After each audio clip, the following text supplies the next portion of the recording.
SmackDown took place tonight in Chicago, Illinois at the Allstate Arena, a historic venue for the WWE, as this has hosted 3 WrestleManias, and by the way, it's officially in Rosemont, Illinois. It's a suburb of Chicago, but everyone refers to it as just Chicago. There's another arena in Chicago that's actually a lot bigger, the United Center. That's where the hockey and basketball teams play, but WWE has always run the Allstate. It's a major arena for them. It's probably the second, of all the arenas, it's probably the second most affiliated with the WWE behind Madison Square Garden. So they were there, and this was the site of last year's Raw, 2 weeks before WrestleMania, which I thought was one of the greatest Monday Night Raws of all time. Arguably the 10, maybe the top 5 best Raws ever. That was when The Rock beat up Cody Rhodes in the rain, and I have to say, not having The Rock around this year has definitely left a huge gap in the WrestleMania build-up. Things just don't feel as hot. They're doing great in terms of business. Probably even better because the ticket prices are so much higher, but it doesn't feel like they have anywhere near the same amount of buzz that they had last year. I'd even say they don't have the same buzz that they had 2 years ago for 39. I guess last 2 years of WrestleMania have both been excellent shows with excellent builds. I don't know if this year is going to hold up to it, so we'll see. But I have to say, I like seeing the bigger WrestleMania signs back. The European WrestleMania sign's done. We get the bigger sign, and it just looks like a huge sign. It looks a lot better on TV. So we had Braun Strowman, Jacob Fatu, LA Knight, DIY, Motor City Machine Guns, BFAB, and Naomi all arrive in Chicago for tonight's SmackDown. Announcers talk about last week's announcement that CM Punk will main event WrestleMania. And then we get the video package. And then CM Punk kicks off the show. He thanks the fans. He actually takes the camera to film the crowd, and it's actually a cool moment. And then he says, thank you to the fans, and they chant, you deserve it. He, however, says, I earned it. He mentions his wife, and there's a brief AJ Lee chant. Mentions his dog Larry. He says he's going to main event WrestleMania and win. Then Paul Heyman comes out and the fans chant ECW. They have a moment in the ring together where they embrace each other. He says Punk earned it, and then he asks what the favor is. Punk says he'll tell him when Roman Reigns arrives. So, no mention of Seth, which is pretty funny. We'll get to that later. He had Ray Phoenix promo for his debut, which is next. He had Ray Phoenix against Nathan Frazer. So Nathan Frazer follows in the footsteps of his tag team partner, Axiom, who's also one half of the NXT Tag Team Champions. A few weeks ago in Spain, he lost to Gunter, and Nathan Frazer loses to Ray Phoenix, which is fine. Well, both of them losing on the main roster. I guess they're coming up to the main roster soon, probably after WrestleMania or a stand and deliver, but you had Ray got a good pop for his debut. It's nowhere near the level of Penta, though. And Penta was in California. I think those fans are more familiar with him. But, I mean, actually, I shouldn't say that. Ray Phoenix does have a history in Chicago. Him and his brother, Penta, they've wrestled numerous times in Chicago, so the fans know them. Frazer kicked out of a really cool fire driver spot, and Phoenix eventually won with the Mexican Muscle Buster. Very good matchup. I enjoyed it. And then you had Byron Saxton interview Ray Phoenix. He says he is WWE. He's very excited. Again, good debut, just not on the level of his brother, which was a couple months ago, or a few months ago now. You had Legado del Fantasma backstage. Santos Escobar is upset, and he's basically blaming Berto and Angel for not being at that level. Berto says he's better. Escobar says he likes the fire, and he'll set up a match next week with Berto against Ray Phoenix. They show a video package of Drew McIntyre talking. He has an eye patch. He's cutting a promo on Damian Priest, but all the times Priest screwed him last year. First there was the WrestleMania cash-in, then there was the Clash at the Castle in Scotland, then there was the Money in the Bank, and then there was the Rumble, then the Chamber, so it's a long time coming. Kind of reminds me of last year when Drew lost a whole bunch of times to Seth in 2023, several times actually, and then finally at WrestleMania he beat him. He lost the belt right after, but he beat him. I think this is going to be similar. He's lost a whole bunch of times to Priest. Now WrestleMania Drew wins. Byron Saxton interviews Braun Strowman. Then he has Solo, and Tama Tonga interrupt him.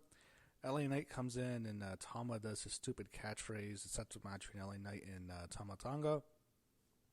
LA Knight beats Tama Tonga. Enough said, I'd be surprised if Tama Tonga is still with the company past this year. His brother's gonna... his brother used to be like the joke of the group, the slapstick Kai of the group everyone would beat up. Here, man, Tama Tonga sucks. His catchphrase sucks. He's too small. He's lost all his menace, everything that was menacing about him when he first debuted, when he attacked Jimmy Uso night after WrestleMania last year. It's all gone right now. He had Paul Heyman backstage. Orange Saxon interviews him, and he's right outside the parking lot waiting for Roman Reigns to arrive. He says whatever Punk's request is, the answer is yes. Then he had an SUV pull up behind Paul Heyman. He thinks it's Roman Reigns, but it's Seth Rollins, and he wants to know what the favor's going to be. Charlotte Flair heads to the ring. Then we had a 4 teaser. I'm convinced it's just Aleister Black. Tiffany Stratton comes out. Her and Charlotte Flair are face to face with Wade Barrett hosting the segment. And wow. Okay. Fans absolutely hate Charlotte Flair. Every single time she tried to speak, they booed. And the boos just kept getting louder and louder and louder. This was no such thing as good heat here. This was go away heat, get the hell off our TV heat, get out of the ring and go away and never come back type of heat. It was brutal. They hate Charlotte. And it's interesting to see how far she's fallen in terms of her stats with the fans, because I think before she came back in Rumble, people would still look at her more fondly than they do now. But now, man, everyone's just totally turned on her. I think it's a situation where it's more than they're just upset she won the Rumble so fast. I think it's like, I think there's something personal there that people aren't saying. Maybe it has to do with the stuff she did with Tiffany on that promo last week on the whole that satellite promo, which she really ripped into Tiffany. She talked over her. I think I harkened back to a lot of fans of the thing with Becky, the title exchange, and that's when people were really mad at Charlotte. And here, they're just genuinely upset with her. And there's a lot of personal shots here. Tiffy made a reference to Charlotte's personal life, and Charlotte was immediately trying to play it off. And then she was just so flustered. And then eventually it ends with Tiffany trying to bringing up how Charlotte Flair's 0-3 with her divorce. She actually brought that up. And then after WrestleMania, she'll just not be 0-3. She'll be all alone. And then Charlotte, immediately Tiffany leaves the ring. It's like she was waiting for Charlotte to hit her. And then Charlotte immediately brings up, well, Kaiser in her DMs. And she said that. And I thought, oh, wow, that's so bad. Yeah, kind of reminding of, I think there was a UFC show and Conor McGregor broke his leg against Dustin Poirier. And then after Poirier's talking, McGregor goes, your wife's in my DMs. I thought, yeah, kind of was cringe back then. This is even more cringe now. So I don't believe it. I think Kaiser is very happy with Tiffany Stratton. I don't think he's in Charlotte Flair's DMs right now. Wow, that was just okay. Yeah, it was entertaining. I was not going to say I didn't like it in terms of being entertained. It got me in. I was never bored, but wow. It got some heat for the match. I'm not going to lie and say that. If they went off script, I don't think so. There's a report, someone was saying that they went off script. I wouldn't surprise me if Charlotte told Tiffany to say this, but to get the heat, because Charlotte was she revealed this yesterday when she went on the Sherry Shepherd show. She was talking about her divorce with Andrade, her third divorce. She was talking about how she didn't want it to get out. I think that could be part of it. I think also her getting more opportunities. And I think there's also a thing where I shouldn't talk about it. I don't want to talk about it. Whatever. People say she looks different. I'll leave it at that. It is what it is. So then you had a announcement where you're going to have a women's tag team gauntlet next week. Winners face Liv Morgan and Raquel Rodriguez. So later we saw the women who were involved. It's Bayley and is teaming up with Lyra Valkyria. They're going to win. I think that's obvious. You're going to get Bayley and Lyra against Liv and Raquel, which is a fine match for WrestleMania. I'm not going to complain too much about that, because Bayley is very good. I'm glad she's getting a match. And Lyra's good. She's a world champ. I'm glad she's getting a match. I don't think Chelsea Green's going to make the card. She's U.S. champ. She's probably facing Zelina Vega at WrestleMania SmackDown. But I'm glad they're on the card. But when I look at it, it's kind of like, there's no way Katie and Carter could stand a chance of winning. Talia and Maxine Dupree aren't winning. I hope not. I think, I'm trying to remember who else. Piper Niven's team with Alba Fire are not going to win. There's someone else. Nia's not there. The one team we might see, I thought we might see her at WrestleMania, was Alexa Bliss. I don't think we're going to get Alexa Bliss at WrestleMania this year, and that's going to be the fourth straight year she's missed. She missed 38, she missed 39, she missed 40, and she's going to miss 41. Too bad. She had such an awesome return at the Rumble. The fans went nuts. It's funny. It's in contrast to her and Charlotte Flair. The fans absolutely love Alexa Bliss, and she was nowhere near pushed to the level Charlotte was. She was pushed. She was champ, but not like Charlotte. And, it's understandable. She's a lot smaller, and she's more cute, where Charlotte looks more like an athlete, so you can see why they pushed her. But she's so much more popular and over with the fans. She sells so much more merch, and she really is a star. Her autographs are really high. Whenever she goes there, she sells out like crazy. It's just, it's too bad they're not doing more with her. And I always kind of feel Liv Morgan in a way too, and I was never a huge Liv fan at first, but she's really gone over. She had such a good run. I kind of think she almost deserves I don't want to say deserves, but she should have more of a prominent match, but it's not like she's in a bad spot. Her and Raquel are on the card defending tag team titles. But, I don't know, those two, they don't look like her as if they don't look like an athlete. So, but, yeah, the fans just, they don't really like her very much. Sorry if I went on too long here, but, yeah. Anyway, it's too bad Alexa Bliss is going to miss another WrestleMania. But, it is what it is. He had DIY against the Motor City Machine Guns. Street Profits in the front row. Ciampa went headfirst into the steel turnbuckle and lost. So, I guess you'll get a triple threat tag team match at WrestleMania. I don't think we're getting a ladder match because there's already a ladder match in NXT. Whenever they do a ladder match, it's in the lever. That means or at the NXT show in the past before WrestleMania, the takeover that used to be there. That means you're probably not getting a ladder match at WrestleMania. Miz and Mello had an interaction with Pretty Deadly. Also worth noting that Miz and Mello are now officially a team. He had Naomi against B-Fab. Jade jumped her before the match. Naomi still smashes B-Fab anyways. After the match, he called out Jade. Jade then laid her out with a kick. Nick Aldis announced that it's Naomi and Jade Cargill at WrestleMania. That was pretty obvious we're going to get that match. I'm glad they made the card.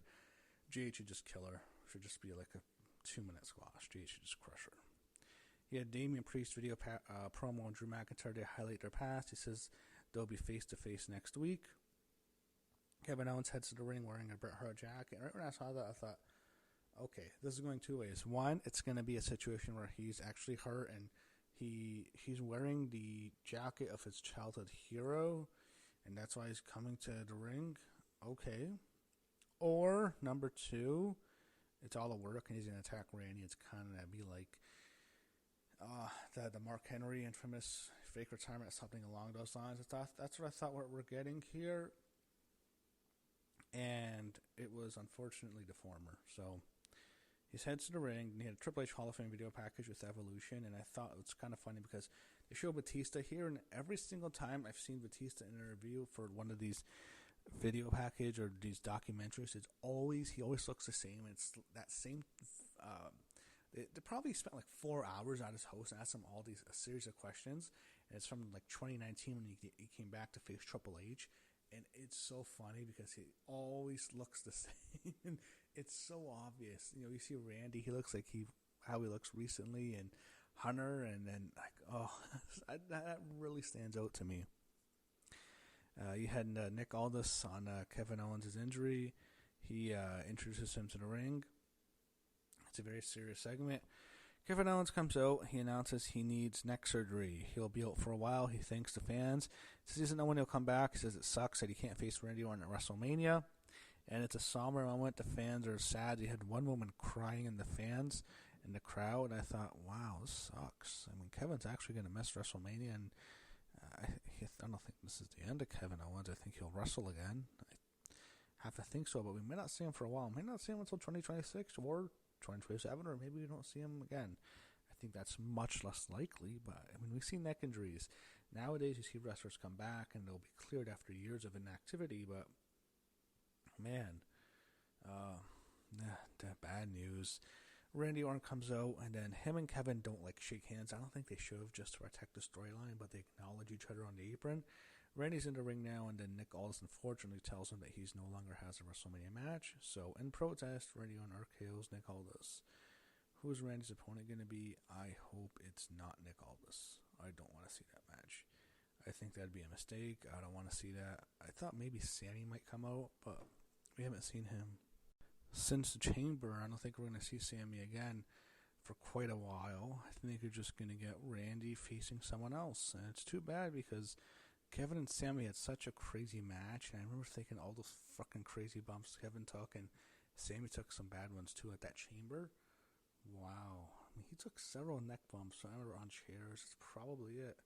Him and Sammy are both going to be out for a while. They killed each other in that match, and it's too bad they're going to miss WrestleMania. I mean, Kevin Owens, let's not make it like he's never had some moments. He's got to main event 2 WrestleManias. The first one at WrestleMania 30 when he faced the returning Stone Cold Steve Austin. That great moment. And Austin was one of his favorites, or probably his favorite growing up. So it was a cool moment. Then 39, he got the team with Sammy when they beat the Usos under a 2-year title reign as tag team champs, and they main event of WrestleMania together, won the tag belts. Also Austin Owens. So he's had some good moments, but it's unfortunate. And he just signed a new contract with WWE, so sucks. He's gonna miss WrestleMania. I think Randy. I just hope it's not Nick Aldis. Sammy, I don't know. I hope Braun. We'll get to that later. I don't think that's a good choice. He'll get a match. He's going to be on WrestleMania. I've no doubt in my mind you'll see Braun with a match at WrestleMania. They showed highlights of the very first WrestleMania, which has now been 40 years. Over 40 years. It was on March 31st, 1985. So over 40 years since that show. 40-year anniversary. Legendary WrestleMania. Love seeing the highlights. I remember watching that Vince McMahon documentary, and they showed the highlights of that first WrestleMania while playing Eye of the Tiger. There's something about it, and I don't know if anyone's ever seen the WrestleMania 10 video package when they show the highlights of the first WrestleMania to start the show. There's just something about that show that's just magical to me. I was not even born. I was born for over 10 years later after that, but just think that it's such an iconic show. It meant so much of the WrestleMania, so much of the WWE, and created WrestleMania, which we watch every year. I really, I'm very fond of that show. In the last man standing match, Braun Strowman against Jacob Fatu. So to start off, they set up a table in the corner. Braun hit the train spot through the barricade onto Fatu. Both got up. They fought through the crowd. They beat each other up with a trash can. Braun hit a suplex off a crate through 2 tables. Both got up. Fatu eventually get back in the ring, and Fatu hit a hip attack onto Strowman through a table in the corner. Strowman's unable to get up. Fatu gets up right at 9, and he wins the last man standing. He's going to challenge LA Knight for the United States Championship at WrestleMania. They recap the Cody Rhodes John Cena promo from Raw. They preview next week's show. They show Paul Heyman awaiting Roman Reigns' arrival backstage. Roman eventually arrives. He walks past Heyman, doesn't even acknowledge him, and he gets in the ring. He says Punk needed him to main event WrestleMania. He says how without him, he wouldn't be there. And the fans originally cheer for Punk, and then they kind of cheer for Roman as well. And then he kind of brags that Chicago's cheering for him. Seth is an afterthought. He eventually comes out when Roman wanted Punk to come out. Seth brings up how Roman's failures at WrestleMania. He brings up the heist of the century, which was WrestleMania 31. He brings up the main event of last year's WrestleMania 40, when Roman lost his title to Cody Rhodes. Roman says Seth is not loyal. He's obviously referencing to when the Shield broke up 11 years ago. It kind of annoys me that they don't even bring that up, because that's such a big part of their story. I remember when they faced at Rumble a few years ago, they would always bring that up. They don't even acknowledge a Shield breakup, and it's kind of weird because last year at WrestleMania, when Seth was instrumental in Roman losing, they don't even bring up the end of that match. I mean, Roman he's ready to strike Cody with a chair, and then all of a sudden he sees Seth Rollins getting up in the ring, and Seth is wearing a Shield outfit, and then Roman hits Seth in the back with the chair, and then he goes back to Cody, but Cody's recovered, and he gets countered, and then Cody finishes him with the Crossroads. And I'm just so annoyed that they don't bring that up, because if you would have told me last year they're going to do Roman and Seth at WrestleMania, I wouldn't be surprised. I kind of almost expect it, and I thought that would be the focus, would be the end of last year's WrestleMania. Don't even touch that. Why? It was such an iconic moment. It was part of last year's show. Last year was such a well-received WrestleMania with such a well-received main event. Everyone remembers it. They don't even bring it up. They don't even bring up the Shield, which is one of the most iconic moments in WWE history in the last 15 years, the Shield breaking up. I think they've dropped the ball, and Seth is such an afterthought here. But it's just Roman and Punk. I don't know why Seth's in this match. I actually wouldn't mind if they just pulled Seth and put him with Randy, because he has no presence here.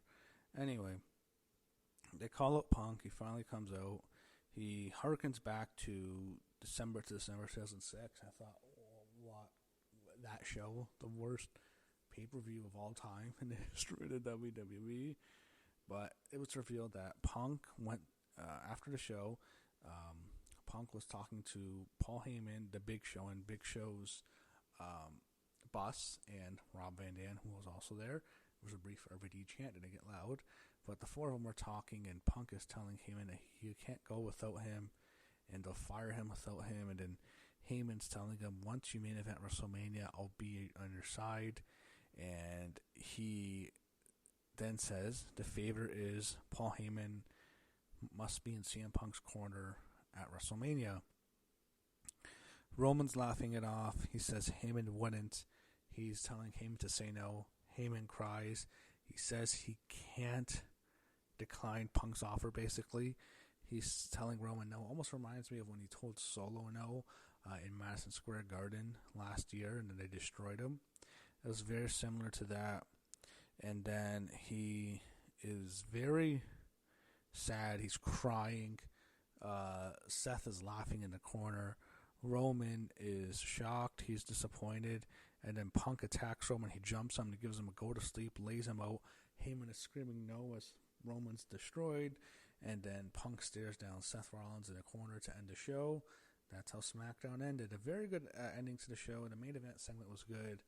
I think the big thing was that besides the main event, and the triple threat build-up's been very good the last couple of weeks. I think the big thing, however, is how, and it's probably because of Heyman, the Charlotte Tiffany thing. I think that's going to get most people talking. That's going to be the talk of this show. Most people talk about the end of the show. The last man saying match was good, so you had some good stuff. Felt a little bit long this week. There's a lot happening on the show, so it was what it was. As I said, last year in Chicago, 2 weeks before WrestleMania, was that Raw, one of the best Raws of all time. This was certainly not one of the best SmackDowns of all time. It was a decent show. It was watchable. It wasn't bad. I kind of probably almost like last week in London a little bit more, to be honest. But it wasn't a bad show, but it was what it was. It was eventful, I'll say that. So we're officially out of Chicago. We'll see what happens next as we head west, as we continue to drive down the road to WrestleMania.